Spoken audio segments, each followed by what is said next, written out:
A Mulher Estranha.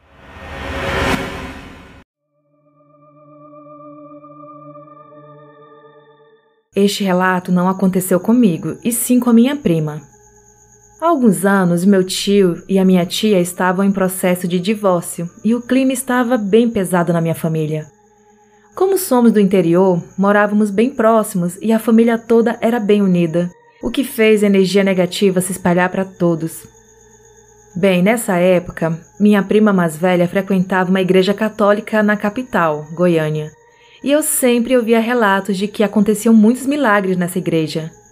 Lá, ela conheceu uma mulher e, pelo que me recordo, elas meio que ficaram bem amigas. Porém, essa mulher nunca foi lá em casa ou qualquer outra pessoa chegou a conhecê-la, apenas a minha prima. Um certo dia, essa tal mulher começou a agir estranho e foi ao banheiro. Minha prima, por instinto, foi atrás dela. Chegando no banheiro, ela viu que todas as torneiras das pias estavam ligadas e minha prima viu a mulher toda ensanguentada. Ela saiu correndo, assustada, e alguém a encontrou e foi com ela ao banheiro. Quando chegaram lá, não havia mais ninguém. Eu até poderia desacreditar nessa história, mas toda a minha família conta relatos de uma mulher com vestido branco que aparecia durante essa fase da nossa vida. Na última vez que essa tal mulher apareceu, foi bem estranho. Minha mãe estava no quintal de casa e lá tem um corredor que dá para a casa da minha madrinha.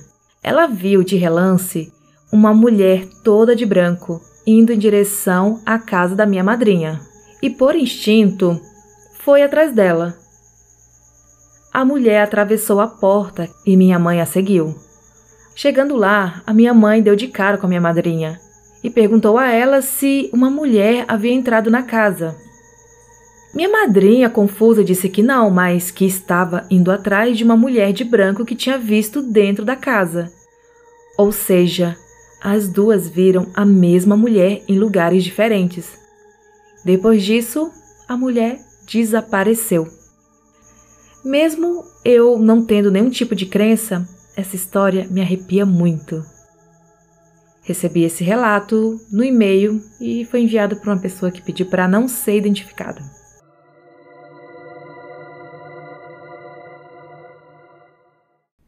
A Sombra.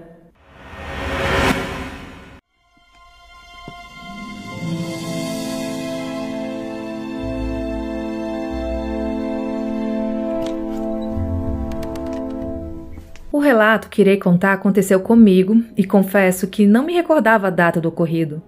Daí eu perguntei à minha prima, que também presenciou, e ela disse que isso aconteceu no ano passado, ou seja, 2021.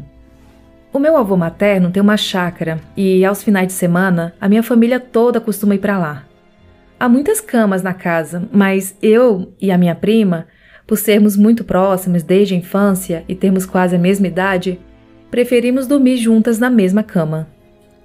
Nesse dia em questão, estávamos na parte de baixo de um beliche em um dos quartos, juntamente com outras pessoas no cômodo. Todos da casa estavam dormindo, exceto eu e minha prima. Estávamos acordadas assistindo um vídeo no YouTube quando, involuntariamente, eu olhei à minha frente e vi, no meio da escada do beliche, uma sombra de formato humano. O tamanho era de uma pessoa alta, normal, mas o que chamou a atenção foi a cabeça. Aquilo tinha uma cabeça bem maior do que uma pessoa normal costuma ter, além de ser bem redonda. Sem desviar o olhar da sombra, chamei a atenção da minha prima, que estava ao meu lado, e disse para ela olhar para frente. Lembro exatamente do que eu disse. Rafaela, olha lá. E a cutuquei bruscamente. Nesse momento, ela olhou na direção que aquilo estava. Acompanhamos com o olhar a sombra passar na nossa frente. Na hora não sentimos medo, acho que devido ao choque.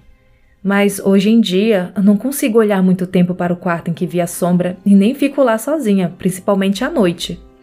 E assim que nos acalmamos, eu perguntei a essa prima o que ela tinha visto. E ela descreveu exatamente o que eu vi. E olha que eu nem tinha contado a ela o que eu tinha visto. Depois desse dia, ela relata ter visto sombras e vultos. Sempre que vamos falar daquela sombra, Nos referimos a ela como o cabeçudo. Recebi esse relato no direct do Instagram, foi enviado pela Ana Júlia.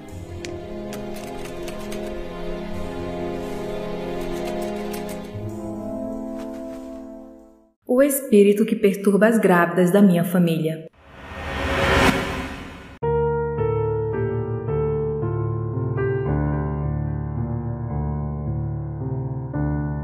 Esse relato que vou contar aconteceu comigo há uns 6 anos. Em 2016 tive gêmeos, o Matheus e o Marcos. Foi uma gravidez difícil, pois vivia doente e no 4º mês de gestação tive que ficar internada em uma maternidade na capital do estado e fiquei lá até dar luz, que aconteceu quando eu estava no 7º mês de gravidez. Foi um período muito difícil para mim, pois além de estar doente e grávida, ainda ficava sozinha na maternidade por muitos dias, pois os meus familiares são do interior do estado e não tinham condições de se manter na capital para me acompanhar. Bom, quando eu estava no 6º mês de gravidez, começaram a acontecer coisas muito estranhas comigo. Eu passei a ver uma mulher negra, magra e com um vestido antigo, na altura do joelho. Ela entrava no quarto, ficava de pé no leito e me olhava. E eu ficava aterrorizada. Ela não me fazia nada, mas eu não conseguia me levantar ou gritar, e eu tinha uma sensação de sufocamento. Para o meu desespero, ela passou a me visitar todas as noites. Eu já não comia, não dormia, vivia apavorada e passava por tudo isso em silêncio. No 7º mês, eu estava dormindo quando acordei com o barulho de alguém subindo no leito. Quando abri os olhos, ela estava lá, deitada comigo no mesmo leito. Isso foi demais para mim. Senti um frio inexplicável junto com uma sensação de morte. Eu não conseguia nem gritar por ajuda. Essa situação se manteve por horas até que, pela madrugada, uma enfermeira entrou para dar medicação a outra paciente e foi me perguntar se estava tudo bem. Segundo ela, eu estava de boca e olhos abertos. Aí, quando ela me tocou, percebeu que eu estava ardendo em febre. Nesse momento, eu percebi que aquela mulher que estava deitada comigo havia sumido. Me levaram para a outra sala, examinaram e fui submetida a uma cesariana de emergência. Meus filhos prematuros precisaram de cuidados e eu fiquei inconsciente por alguns dias. Graças a Deus me recuperei e meus filhos também, embora um deles tenha nascido com uma deficiência. Quando tive alta, voltei para o interior e já em casa chamei a minha avó e contei para ela tudo o que havia acontecido, já esperando que ela não acreditaria em mim. Tão grande foi a minha surpresa quando ela não só acreditou, como também me contou uma história que é um segredo de família. Ela me contou que, há mais de 85 anos, uma mulher chamada Joana, também da nossa família, morreu de parto juntamente com seu filho. Pois naquele tempo os partos eram feitos em casa por uma parteira, pois não havia hospitais como hoje em dia. E, a partir de então, essa mulher começou a perturbar as mulheres grávidas da nossa família. Muitas sentem apenas frio e mal-estar. Outras, como foi no meu caso, são visitadas, perturbadas e atacadas por ela até o dia do parto. Depois que tive meus bebês, nunca mais vi ou senti a presença da Joana. E assim como todas as grávidas antes de mim, tenho que guardar esse segredo. Esse relato foi enviado no Telegram pela Claudenice.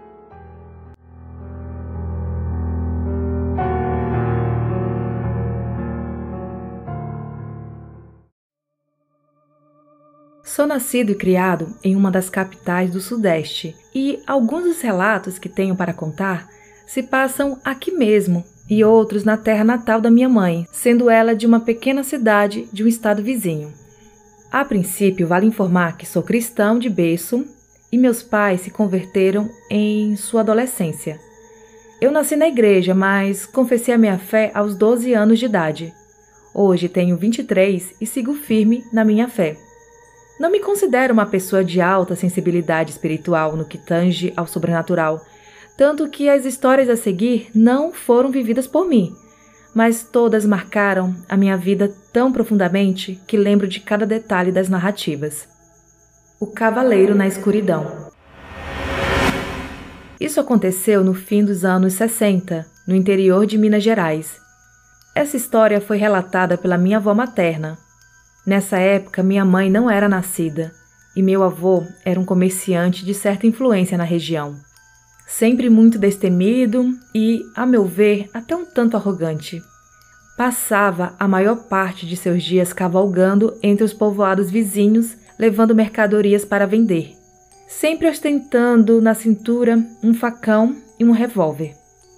Em um fim de tarde, após concluir o negócio numa cidade vizinha, ele foi convidado para passar a noite na casa de um parente e partir apenas pela manhã. Porém, tomado pelo sentimento de orgulho e não querendo ter que dever algum favor a alguém, recusou a oferta, selou seu cavalo e partiu já quase escurecendo. Mesmo sendo um povoado vizinho, a distância que deveria ser percorrida não era pouca. A viagem duraria pelo menos 3 horas. A estrada pela qual ele seguiria a viagem não era regular, possuindo vegetação alta em quase toda sua extensão e cobria a luz da lua, deixando pouquíssimas clareiras que se alternavam pelo caminho. Como era de se imaginar, numa estrada secundária no interior do país, nos anos 60, não havia iluminação pública. Era nítido o quão perigoso o caminho era, mas, mesmo assim, ele insistiu montando em seu cavalo e adentrando a estrada em meio à mata. Com o passar das horas e seu destino ficando mais próximo, mais ou menos pela metade do caminho, ele se aproximou de uma clareira onde a estrada se afunilava. Foi ali que ele notou uma figura ao longe. Era como uma sombra afundada na penumbra, que tinha a forma de um homem alto que vestia roupas pretas sobre um cavalo negro como a escuridão. Ao se aproximar um pouco mais, a imagem foi ficando mais nítida e ele teve certeza de que se tratava de um cavaleiro. Colocou a mão sobre a arma e continuou a se aproximar, até que, em determinado momento, seu cavalo simplesmente parou e se recusou a seguir em frente. Nesse instante, sentiu um frio tomar conta de todo o ambiente e um calafrio subiu pela espinha. A criatura, que até então estava imóvel, soltou uma gargalhada.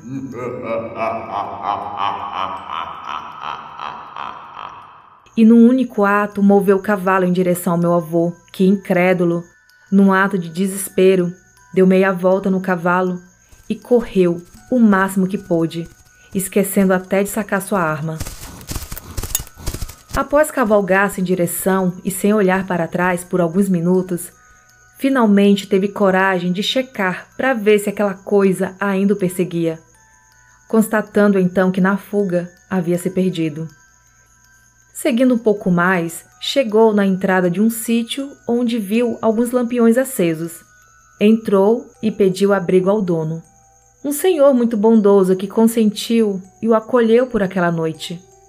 Sem dormir um só segundo, meu avô se levantou assim que amanheceu, agradeceu a hospedagem e partiu em direção a seu povoado, contando esse relato somente para minha avó.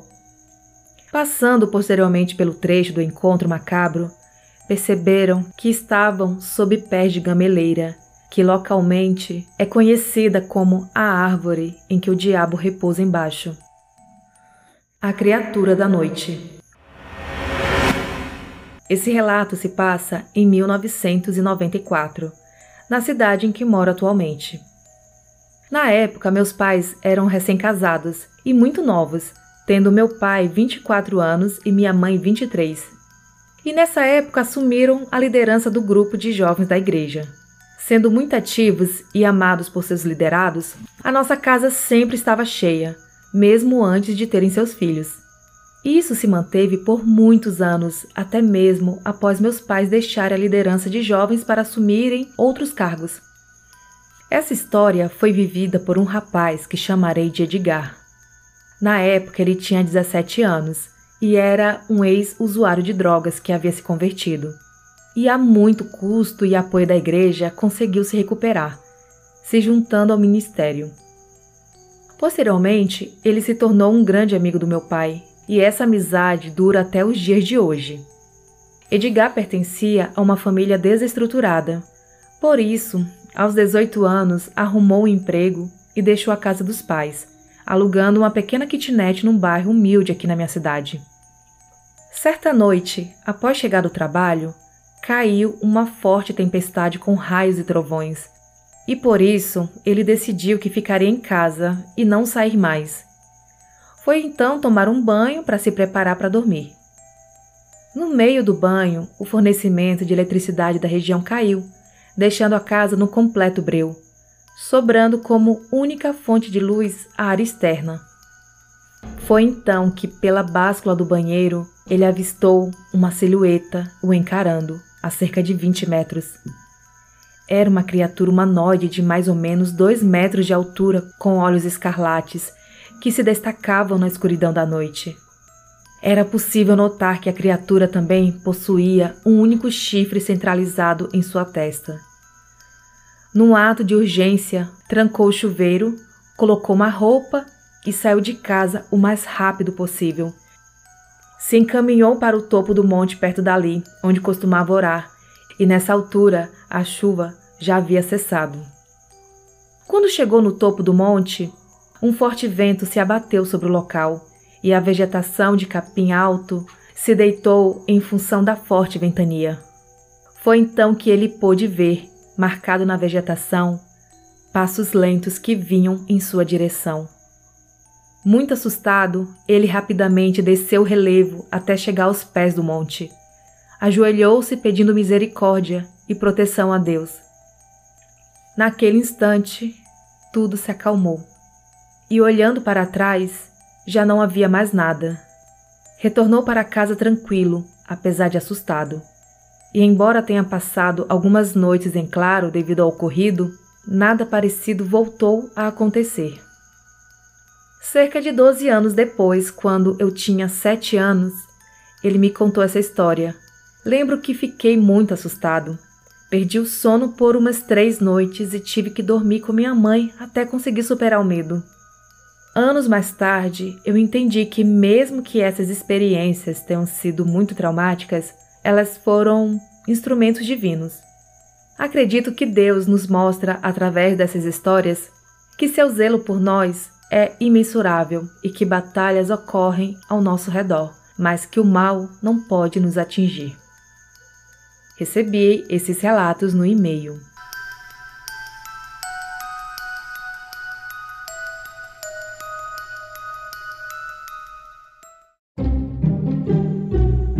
E estes foram os relatos de hoje. Eu quero mandar um alô especial aos apoiadores do podcast, que é o Marcos Roberto, Ricardo Cidade, Joanes Castro, Carolina Ferrato, Luiz Bonani, Maria Renata, Felipe Ramos, Patrícia Budi, Thiago Carvalho, Tainá Soares, Cleuda Santos e Carolina Araújo. Muito obrigada, pessoal! E quem quiser ser também um apoiador financeiro, entre lá no site do Apoia-se, que é apoia.se/assustadoramente, ou através do Pix, que é o assustadoramente@outlook.com. Gente, muito obrigada a vocês que estão me marcando lá na retrospectiva do Spotify. O ano tá voando, né? Que parece que foi ontem que vocês estavam me marcando. Hoje me assustei já com as marcações. Muito legal. Podcast crescendo muito. Muito, muito, muito obrigada por vocês ouvirem, gostarem desse trabalho, que dá trabalho. Gente, os episódios estão um pouco curtos porque estou um pouco apertado finalizando esse semestre da faculdade. E por isso, no final, aqui depois que eu terminar de falar, vai começar uma coisa nova aqui, que eu tinha gravado. Então eu vou colocar. É um pouco diferente do que eu tô habituada a gravar aqui pra vocês. Eu gravei pro YouTube, que eu tenho um canal lá, flopado, por sinal. Então, assim, eu tô fazendo umas coisas que eu não faço aqui pra ver se chama atenção. Porque não tem, tá flopadíssimo. Então, se você estiver ouvindo, vai lá seguir, dar esse apoio. Falando de lugares assombrados. Eu nem faço muito aqui, porque a maioria dos lugares famosos, assombrados, é tudo fora do Brasil. E eu não sei nem pronunciar esses nomes, falar a verdade. Eu passo vergonha. Eu tenho que pesquisar lá no Google como que pronuncia. Eu vou lá no YouTube pesquisar pra ver como que a pessoa pronuncia. Que eu não sei pronunciar esses nomes, né? E é isso, pessoal, eu espero que vocês gostem, as férias estão chegando e eu vou tentar fazer episódios mais longos pra vocês, assim, meia hora no mínimo. Que eu sei como é bom você dar o play e fazer suas coisas, sem ter que voltar no celular e mudar de canal, procurar uma outra coisa. Agora, em dezembro, eu acho que dia 19, o podcast completará 3 anos de existência. E eu estou preparando uma surpresinha pra vocês. Se tudo der certo, vai ter uma coisa bem legal pra vocês. Então vamos torcer pra dar certo. E é isso, pessoal. Até o próximo episódio. Entre lá no grupo do Telegram, siga o Instagram. Os links estão aqui na descrição do episódio. Até a próxima quarta.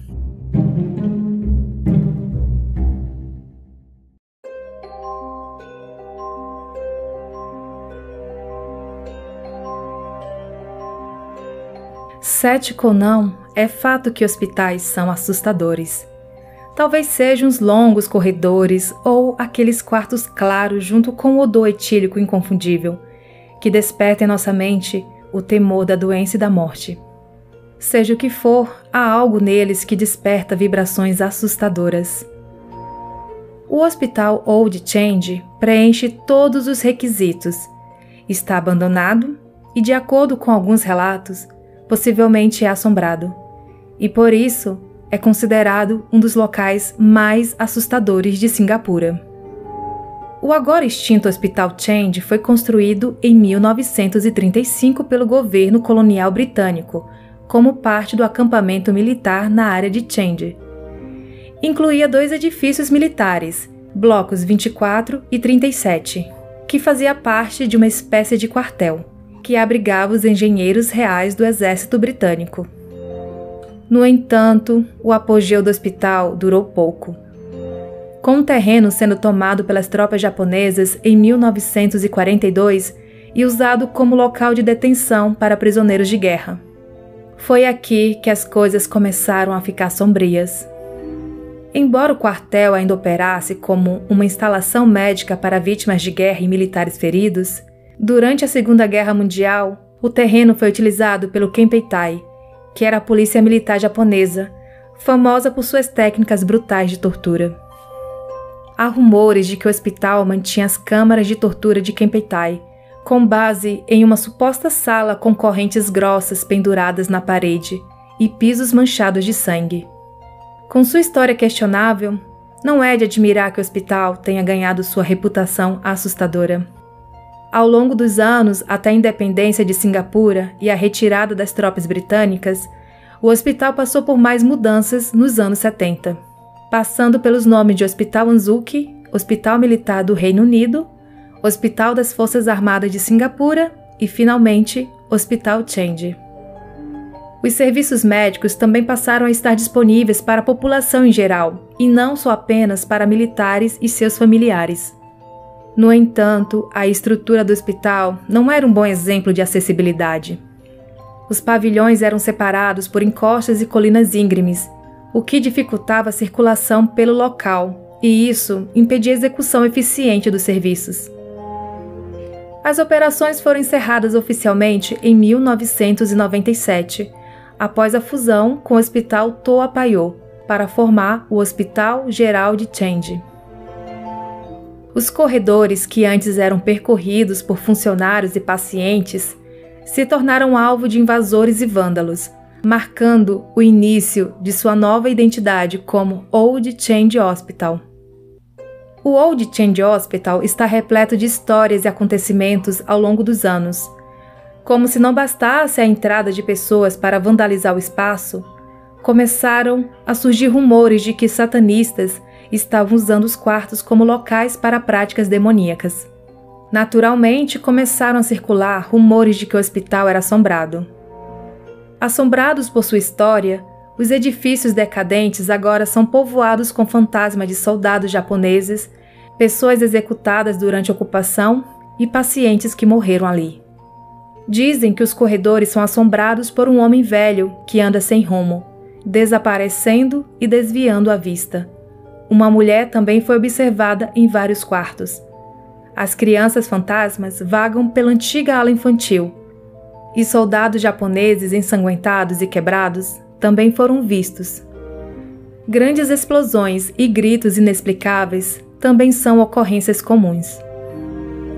Por ter essa fama de mal-assombrado, os terrenos foram usados por produtoras como cenários de filmes e programas de terror. Embora nenhuma dessas histórias possa ser verdadeiramente verificada, não podemos negar a emoção de ouvi-las.